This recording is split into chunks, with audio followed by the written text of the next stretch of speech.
Welcome to Sounding Board. This is a weekly program completely produced and directed by club members of Seroptimus International of Novato. And would you believe we've been doing this for 20 years and we really enjoy it. The mission of the organization is to help improve the lives of women and girls, both globally and locally. We try to keep that mission in mind when we're planning our shows. We get a little diverted sometimes, but I think we're really on target today with this program because we have a very serious woman entrepreneur who has begun an interesting farm business. I'd like to say it's here in Nevada, but it's just over the border, just barely. It's off of San Antonio Road, just north of the Novato dump.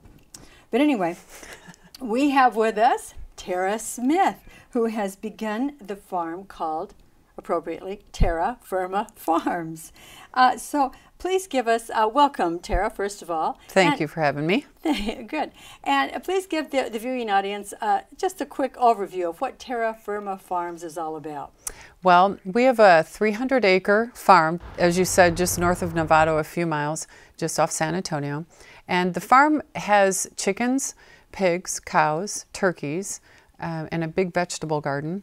The purpose of all of that was to be able to show that we could raise all of these animals healthfully. So they're raised stress-free, not in cages, without chemicals, without antibiotics and drugs of any kind, no pesticides, herbicides, fertilizers, or things that aren't natural from an animal would be on the property ever. And that from that we would be able to provide food for the community and education around it. So we have now, after 3 years, we have a beautiful event barn where people come up on the weekends and we do tours and education, and kids can play with the little animals and then take their food home or have their food delivered to their homes. So it's worked out great. We've created community, and I just so love that it was so easy to do. Easy? On some things. Yeah. Some of it was easy, but the community wanted it. Our community here between the two counties and San Francisco and the East Bay very much are looking for other options for healthy food and a way to learn about it. So we provided it, and it's just been such a success. It's just shocking to me. I didn't expect it to be this successful. Fabulous. Well, you were not a farmer. You were not born on a farm. You had no knowledge of a farm as far as I can understand. And this is why I thought it would be so special to have you here, because you would be a good role model for other women and perhaps men who might be thinking of a complete new career change. So tell us what you used to be and how you got where you are. Well, I grew up in Michigan, and I was in a suburb, a strip mall area. We didn't grow up around any kind of farms. And you're right, I had no farming experience or background or interest in farming. I don't remember going to farms at all in my life. And by accident, one of our sons brought home the book Omnivore's Dilemma from Michael Pollan, or written by Michael Pollan, and he is the professor over at Berkeley. And he tossed it on the counter, and I picked it up because I was about to make dinner, and I read the first chapter, and he was funny and sarcastic, and it seemed like an interesting start. So I read that chapter to my husband, and he came in and he read the second chapter, and by the end of the weekend we had read the whole book, and it transformed our lives. I was so stunned by how different the food industry was than what I expected. It was actually quite horrifying, and we spent the next 3 months investigating. We read books, we went to farmers markets, we talked to farmers, we talked to people that know something about food, or we didn't. To me, and it was normal, at least growing up, to have a slice of Velveeta cheese not melted on a piece of Wonder Bread. And that's how I grew up, and canned food. And there was nothing like we have here in these two counties. There's so much amazing, healthy food. And so we started learning all about that. And then my 14-year-old, he was 9 at the time actually, he said one day when I was complaining again about access to healthy food for everyone. He said, Mom, you got to do something about this or be quiet, because all you do is complain about the food system and no one invites us to dinner anymore. And I looked at him and I said, what are you talking about? And he said, really, they don't. Call Kimmy, call Linda. So I did. And both of my girlfriends love them both. When I said, so what's up with that? Dead silence. And so it's like, okay, awkward moment. And one of them said, well, you know, we invite you to dinner and we grill and we cook this great food, and you're talking about slaughtering and drugs and how poorly animals are treated, and we're serving you that food at the same time. So it kind of became an unfun thing. You're kind of become a fanatic, you know, somebody who won't shut up but won't change their mind. And so I hung up and said, fine, I'll do it myself. And that was a menopausal moment, if you ask me. I was angry and really, you know, I don't know. I know that there was an overcoming of fear for change. I've never had that go on. I've never been fearful of change. I've always been feeling of abundance and that I could trust myself to get done what needed to get done. And so making that change, it was seriously, I'm done with that job. I'm done with working in long-term care insurance, which had been my career. And that's what I was going to say. You had a completely different profession, and you were good at it, weren't you? Yeah, at the time when I finished, I was one of the top 3 women in the country. Wow. In the breadth of all of long-term care. It's quite a small specialty, and it is a small industry on the top echelon in the executive corridor. So very few women at that level. And so it was a great career. And what was so great about it is I learned so much over 16 years of being in corporate America, working from the lowly, you know, salesperson all the way through the ranks. All of that applied to starting a business. So that was quite helpful. The part that I didn't have, of course, was the working with animals or vegetables, which is kind of farming. Yes. And so we had stumbled across Joe Salatin's books. Now, he's a farmer that is Joe Salatin. Okay. He's the farmer in Food Inc. and Omnivore's Dilemma, the book. Yes. And he's known globally as the pasture-raising, crazy, lunatic farmer. But what he teaches in his books is how to do what he's doing. And it's so easy to read and follow. Somebody like me that needed to have someone point and say, that's a hammer. Because, you know, when was the last time I had a hammer? Shop class in 8th grade or something. So we followed all of his books on how to create chicken brooders and raise chickens, and, you know, farrowing pens for pigs, and how to work with all of these animals. And little by little, over the 3 years, we built a huge business that is all about education. We've educated or taken on tours over 8,000 people now. Our weekends are hugely busy, even in the hot weather, which surprises me because I'm huddled under my umbrella in the 100-degree weather, and people love still coming out. But we have events every month, and it's just turned into such a community thing. Great. You know, and walking into the grocery store, people will come up and say, hey, I get your food. And it just still doesn't seem real. Interesting. To me. It's just such an odd thing. But it's so great. It's such a wonderful community that way. And it's men and women probably equally. The women are the aggressive, we have to have this for our children. We have to have healthy food. We need to promote what you're doing out at the farm. And they're great at it. They're my best sales marketing is our women members. They're fabulous. Now, you had to have some challenges along the way, especially with making this career change. Were there some naysayers around who said, Tara, come on, get real? You know, those would be my girlfriends, Linda and Kim, that I mentioned. They said, you don't want to do this. You will, this is physical work. You're 50, 49 or whatever I was.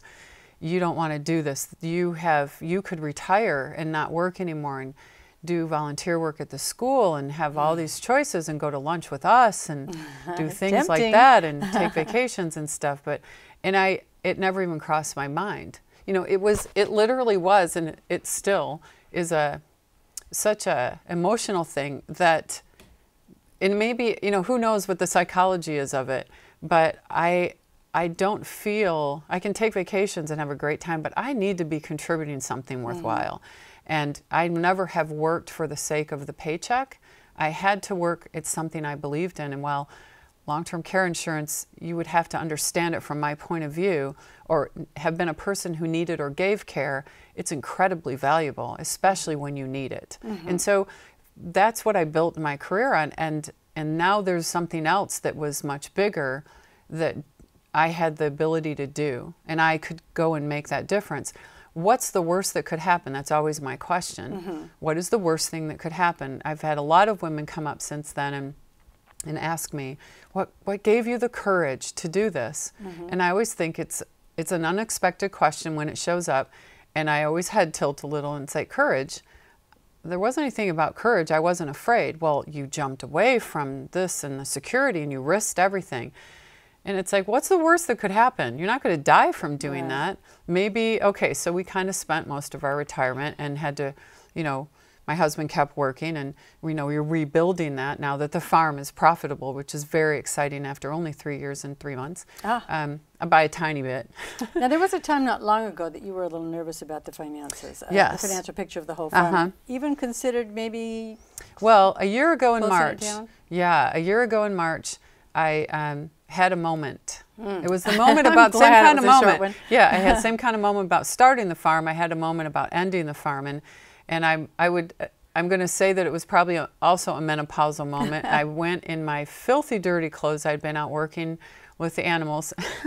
I went in and got in bed.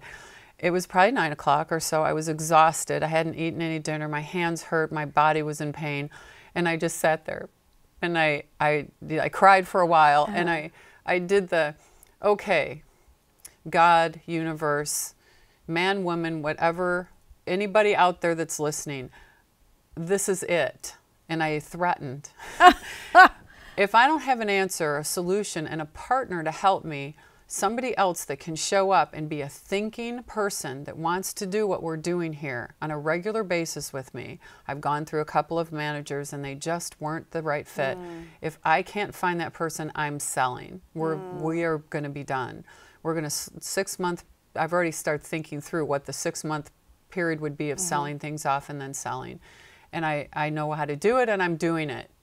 So there, kind of a deal. And I fell asleep, and I woke up in the morning, kind of forgot about it, went back out to start working, came back in, did some work, phone rings, and it's this kid. And he says, hey, I was supposed to come out in January, and I didn't, and I took this other job. It was a mistake, and now I'd like to come and talk to you. Well, who referred you?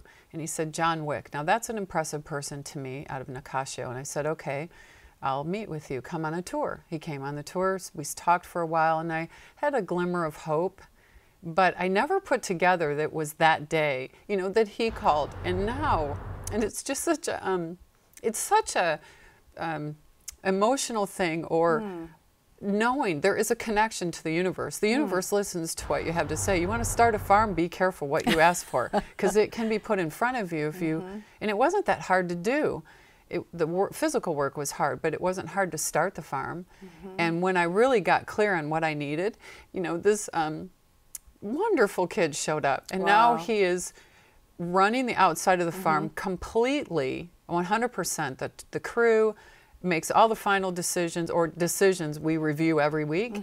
And then I have my inside operations person, and she's right around the same time. She got enough information and had enough experience that she could step up with him.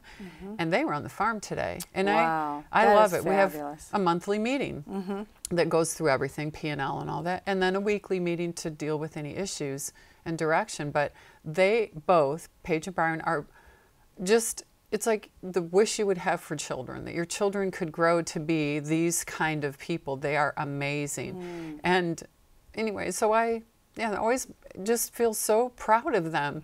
That's great. And the downside to that, however, because there is, right, when you're a menopausal woman, I feel less and less connected to the farm. I went and did this big, huge thing, and now it's over. And so I kind of looked at that in the last month or so and realized, how else can I work through things? And this is something like that, is doing talks, doing more education, and I start focusing a bit more on that. And it's helping me feel that I'm still part of doing what goes on at the farm. We have 1,000 members, and helping in You did reach your goal of 1,000. Yes. That was what you said was was Yeah. the break-even point, or was it 1,000 members? Yeah. Well, it was actually 843 was our secret number. Oh. And so we set 1,000 because you never know what could happen in the economy.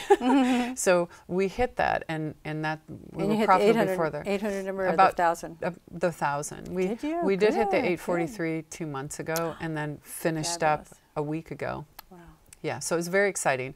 And, you know, doing more talks, more education, bringing more people together. And suddenly, people like yourself and people like Craig McNamara, who's the head of the State Food and Agricultural Committee, he also chairs, I believe, the Center for Farm Learning in Winters. I said that wrong. It's a Center for Farm Education or whatever.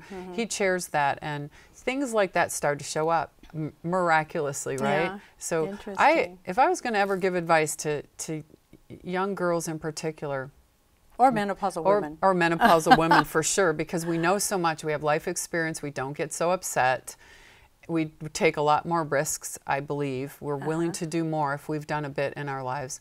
And we're supportive of each other, much more so. I found once I hit 40, all the girlfriends started being different, you know, and at least my experience has been, we show up to see what can we add to your life versus how can I criticize you or gossip around you or take down that friends over there. We just don't do that, and it's such a lovely experience I've had in the last 11 years with girlfriends.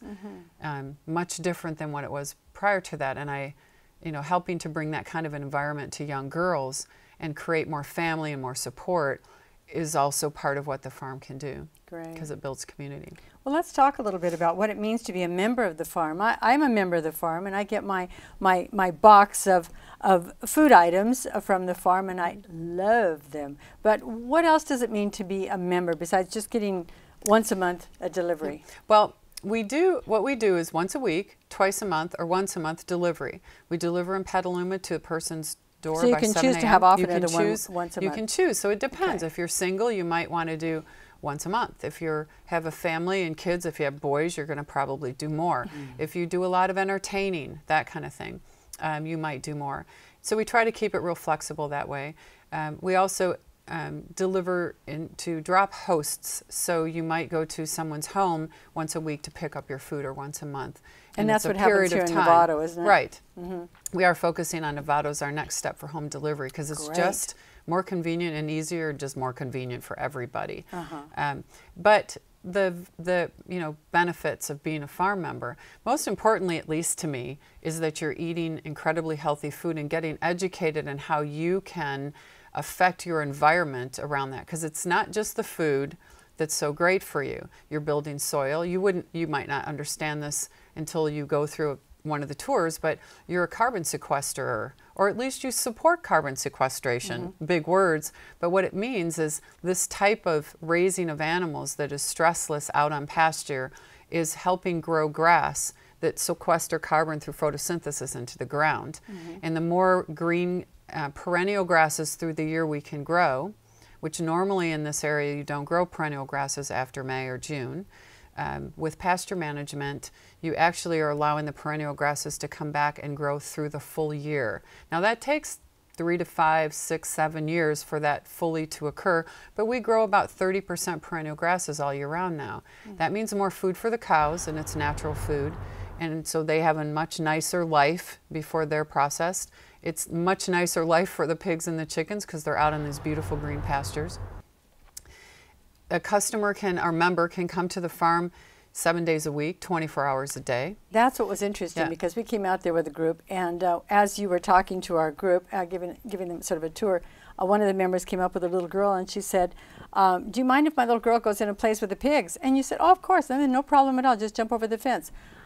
The people in my group were just astounded. Here was this little girl, and she got filthy dirty, of course, but that's what she wanted to do, and they were prepared. Yeah, she had fun. And what's fun? It's having, we have events every weekend, we have tours every weekend, free tours, so people can come and get educated. And let's face it, that's a marketing plan. We have people, we do a free hour tour, they get to walk around and see everything, and at least, 3 to 4 out of 10 will sign up as members. Really, that many? You know, or they just shop every week. So it's a great marketing plan, and it gets the education. It's a win for everybody. So and people that can't afford to come on a paid-for tour, things like that, we can educate people why buying our food might feel like it's more expensive, but you actually end up saving more money. And the reason is that you don't go out as much to dinner because you're getting this food at home. You prepare more healthy food at home. You're not going into the grocery store as much because you don't need the basics, because you get your vegetables every week, or you get your meat products every week or once a month, and you put some in the freezer. And because of that, you're not buying all that extra stuff in the store you wouldn't normally need. But we buy it because, oh, maybe I'll get that. I'll get that extra can of this, or I might as well get some extra stuff of that, which you really don't want in your house. Things that you might need the saran wrap or something, but you don't necessarily need that extra box of stuff that you probably don't need, and you don't end up buying. And so I find a lot of my girlfriends will say, we're saving money, but it feels like the food's more expensive, but we're saving money. It's also, restaurants you spend a lot more in a restaurant.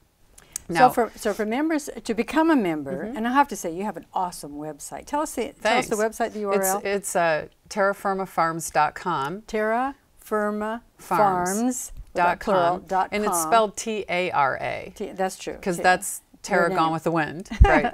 And it is a very friendly website. I'm pretty conscious of websites, and I have to say, thanks, that's very appreciate well done. that. I of course am picky and want other things done and fix this and that and add things, but it's worked pretty well. We were all on paper before we had the website, and so handling all the members and things like that in the beginning was a nightmare. I bet. We were on spreadsheets, and now we're all live online, electronic. You can go and click on what you want and shop and put yourself on vacation and see all the events and buy tickets and stuff like that. Speaking of events, now the other evening, it wasn't too long ago, I invited some of the Seroptimus members to come with me for an evening barbecue on a Saturday night. And you said, well, that's fine for you to come out on that Saturday night, but we're having a bull session, and but you're very welcome to come and join us for this big barbecue. What a surprise that was! What a delightful event. Tell us about these bull sessions. Well, I had a guy a year ago. His name's Pete Bergen, and he's a naturalist, and meaning he knows deep nature connection. He's a tracker. He knows everything you could think of about animals around the world and here in our particular local area. And he had a class he was running out in Bolinas. The problem with that, while it's great, the class is great there, it's too far away for your average person to go to take their kids. So it wasn't a good summer camp because it was a day camp, and it's quite a drive to go out that far. So he had been referred, since I had been out there to work with that group, he came up one day and he said, can I walk around? And I said, sure. So he walked around and then did that a couple of times, and finally I said, so Mr. Bergen, what are you trying to do? What are you trying to create? Something's going on. Tell me what you want, because he's kind of shy. And he said, I explained his class issue, and I said, well, have the classes here. And he said, well, I don't have a lot of money up front. And I said, well, you don't have to pay me, because when the parents bring their kids, they'll go on tours and buy my food. So have the classes here. That's a good marketing. It's a win-win for us. And here is, here's in the barn. In the barn. People sitting on hay bales. Hay bales. It's so cool. Yeah, and so then he started the summer classes, and then he started the bull session in the barn. And it's a once a month speaking session, someone famous speaking about nature, the world of nature, globally, locally, some big thing going on. They're almost all humorous, fun, laid-back speakers, but we have a potluck, so everybody shows up. Now, are they free to people, or is this for the members? Well, what we do is we say, we would like a donation of $10 or more. If you can't pay, we want you to come anyway. And so people do. Even if they're not members? Even if they're not members. Wow. Anybody can come. We don't want to keep anyone out. And so people will come, and a lot of times there's people that come to get the education that can't afford. But they send other people that can. So it always works out, and it's good community. And once they get a good education around food, they start to see, I'd be better off if I want to have hamburger, to have it without antibiotics in it, and spend more to get that hamburger. And there's, and because our meat in particular is dry aged 21 days, it has a third less water. So you're buying more actual food versus the water that comes with the, processing an animal. So there's a lot of networking that goes on, and people start working together more, and this community building thing around education and the bull session and the barns around that. And you have some real serious personal values that you've been wanting to achieve with having this community farm. And it sounds like you're getting maybe you've already feel that you've achieved it. You've achieved what you wanted to do, and part of that's with education, but self-respect and. Well, I'd read a book recently called "Coming Apart: The State of White America," and it was looking at particularly white males from age 20 to 49, and it was the statistics around what's happening with that particular group of people and what's changed. And really it isn't about only white America. He ends up, this historian, statistical economist guy, he ends up applying this to our full country of all colors, all races. But he said he wanted to focus on that one because the statistics were so available. And so he did this, and what he found was, and I'll nutshell this for you, is that when the Constitution was written, there were notes that were written by the authors of concern. And they had one thread through all of them that said, if the leaders in our country, in order for this to be successful, this Constitution has so little regulation and rules in it that the people that have to support and lead it have to have virtue, they must be industrious, they have to have, in what he said they have to be in a married union.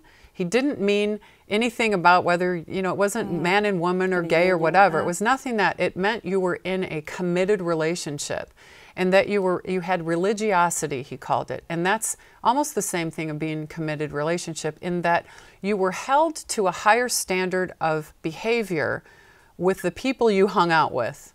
So when you're in church, you tend to watch your behavior more. When you're in a marriage, you tend to, when you're hanging out with other people, whether you're, doesn't matter if you're man, woman, whatever, you tend to be more aware of correct behavior. And you feel that this is happening with the farm. Well, what's happening, I think, with in this kind of way of being is building this kind of community, people coming together.